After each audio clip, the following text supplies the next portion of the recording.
Hey guys, I'm here at Eatons cutting at Redhill.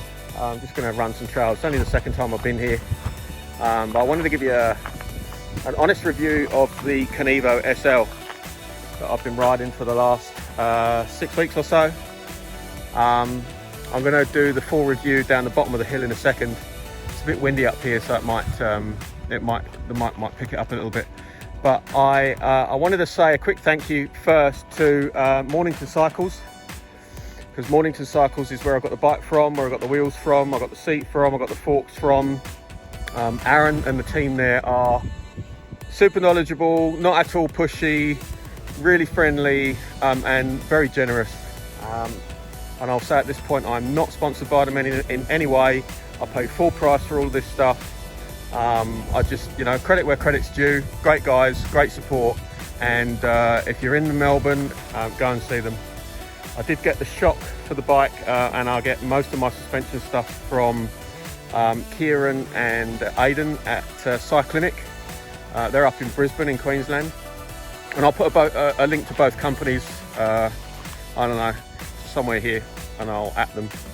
All right, I'm going to go do some riding, then at the bottom of the trail we'll do the full review of the bike. But yeah, Kenevo SL, she rips. Ew.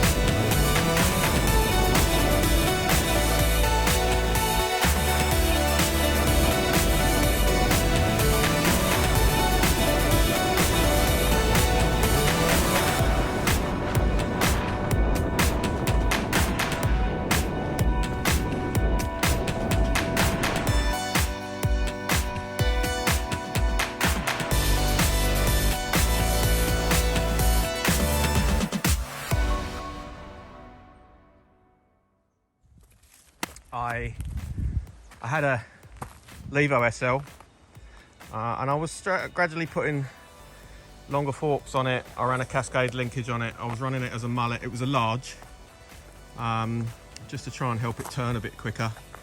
And I kind of decided and realised that I was trying to turn it into what I thought was the Kenevo SL. So I switched and bought one. So I actually only bought the comp carbon model. Well, not that there is an alloy model, but I bought the comp model. Literally the only thing that's original on it is the frame and the chainring and a spider. The Specialized S-Works, I mean, it's really ridiculous, $24,000. And then you have to change it up to put the things on it that you really want. So went with the comp and spec'd it as follows. So I guess we'll start with the suspension. So first thing I did was swap out the 170mm Fox 36s that the comp comes with. I'm not a Fox fan anyway, so I immediately bought a 180mm set of Zeb Ultimates. I'm running them. I'm 88 kilos, about 90 with all my gear. And I'm running them at about 60 psi with 2 tokens in them, and they're real sweet. They're nice and soft off the top, and then they ramp up pretty nice as you start to get a bit more aggressive. In the rear, I've got the Push Industries 11.6, and my God, what a shock! It's amazing. After a long time running air shocks and actually really liking the Fox Float X, I had a factory Float X on my Levo that worked really well. I had this comes with the Float X as standard, but only the performance one, and the factory one actually doesn't fit because the compression can is longer on the factory than it is on the one that Specialized make to go on this bike. So do beware of that, because if you do try and put the factory one in, it'll hit this arch. Yeah, Push Industries 11.6. I've got the open circuit run as plush downhill. I've got the high speed and low speed 12, 9, 12, 11, 10, 9 out from maximum, and that's running really nice. And I run the firm climb switch as pretty firm, and it climbs really nice. So you've got both, you know, benefits of an air spring, but the benefits of a coil spring at the same time. It's a really, really, really nice shock. I can highly recommend it. Okay, what's next? Well, I guess if we go to the bars, I had Deity bars on it, and I was finding I was getting a lot of trail transmitted through to my hands, so I went with the 1UP Components bars with the additional flex in them, and I can highly recommend them. They do exactly what they claim to, and they do take the sting out of the trail. Really good. So 1UP Components bars. I changed the brakes to code RSCs. The bike and standard had code Rs on, and they were nice, but I just wanted to balance up the levers so that the front and rear felt exactly the same, and the contact point adjuster allows you to do that. Plus they look pretty schmick with the rainbow bolts. You can't beat codes. I think they're phenomenal, you know, for ease of maintenance and readiness of parts. Anywhere, any shop will be able to help you. You know, don't look past them. For shifting, obviously I've gone SRAM access, EXO access. For the seat post, I've got the reverb access. For the seat, I've gone, yeah, quite unusually for a road bike saddle, the power, specialized power saddle. It's a revelation in saddles for mountain biking. I do have one on my road bike, Celia Italia, like a stubby saddle. The specialized one is just amazing. It's really good. It's supportive. It allows you to get it right out of the way. You can get up on the nose of it if you want to still, but you know, small and light and right out of the way. What's next? What's next? Cranks. I've actually gone up 5mm in length. So the standard cranks, the alley cranks that come on the comp are 165s. I had the 170 Praxis carbon cranks that I bought for my lever, so I swapped them over. No pedal strikes, running this as 29/29. So that's all good. I do run the geometry. I have tried it in the steep setting and low as a mullet, but I'm now running it in the middle setting on the front, and the high setting in the rear. And as you can see, I'm riding some pretty aggressive trails here, and it handles amazing. As a 29er, this is I've got the S3 size here. It turns on a sixpence. It accelerates and stops just amazingly. Really super nimble. No need to mullet this bike. Sam's Bikes did an experiment. I did an experiment. I made up my I9s on some EX511s, 29, 27.5, and felt no benefit in having done so. In fact, you know, I was just getting pedal strikes. So yeah, 29 all the way here. On the subject of wheels, yeah, I mean, you could spend millions on wheels, couldn't you? With the crash replacement warranty that Bontrager do, and the fact that I could pick this set up for $1,800, they are a 1,750 gram pair of 29er wheels. They are standing up to pretty much anything. Well, they are standing up to anything I can throw at them. They're light, they're supple, they're firm at the same time. They're not too flexy, and I'm loving them. The rear hub, while it doesn't have as quicker engagement as the R9 Hydra, it's still super quick. 3 degrees, I think, of engagement it's got. And it's probably the freest rear hub I think I've ever ridden. It's truly amazing how long it runs for. If you just spin the wheel up, even if you spun the cassette up when the bike's in the stand, it just spins on the wheel. It's unbelievable. Okay, well, yeah, tyres, obviously Maxxis Assegai up the front, running Max Grip in Exo Plus. In the rear, I'm running a standard Dissector Exo, but I have got a Cush core in there because I have smashed some rims. Yeah, look, highly advocate the use of a Cush core. They're really good, super reliable. The cassette, as you can see, is an XX1 cassette, XX1 chain. I did have a GX, but the GX chains do wear quicker, so it's definitely worth investing in an XX1. And I guess last but by no means least, we've got the Copperhead stem, and got the OD Pro Grips. I think that's about it. If you're thinking about buying one of these and you're coming from a regular mountain bike, definitely consider this before you go full fat. The weight of the bike, this bike as it sits now is 19.4 kilos, which is amazing considering it's got Zebs on it and it's got an 800 gram rear shock. The standard Fox float is 500 grams, so 300 grams more for all that extra performance. My battery lasts, God, I can do about 1,500 meters of climbing and about 40 kilometers before it will give up. And I also run an extended battery occasionally if I'm out with guys on full fat e-bikes, because you just need that extra power to keep up with them. But riding on my own, I ride it around pretty much in micro adjust and in 30%. You can probably see it there. And I've already 92% battery left. I've climbed already 200 meters.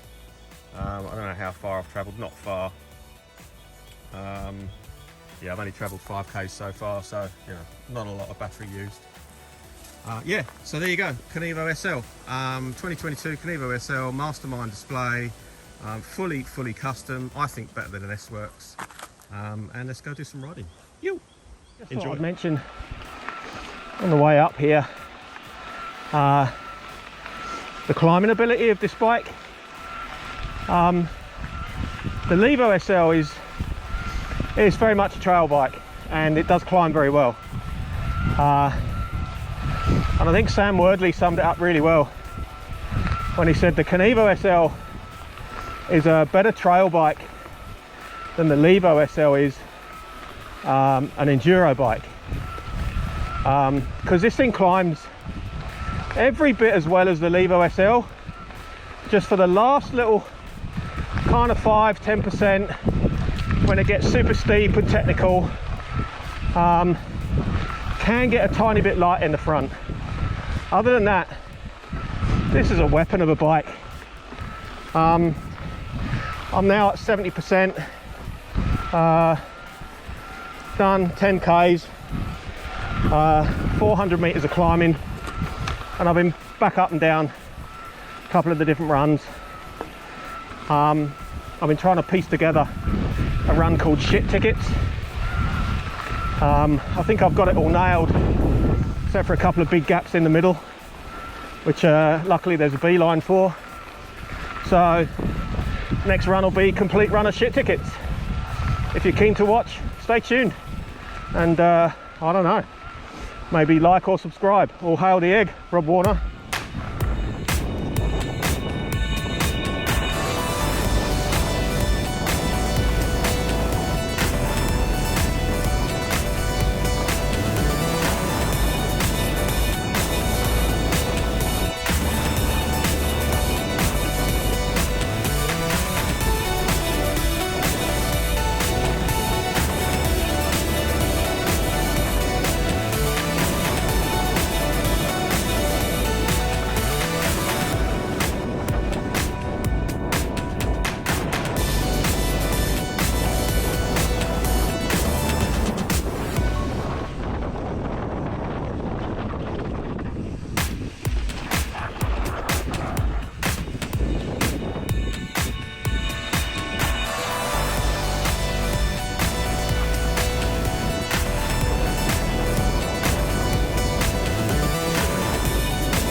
concludes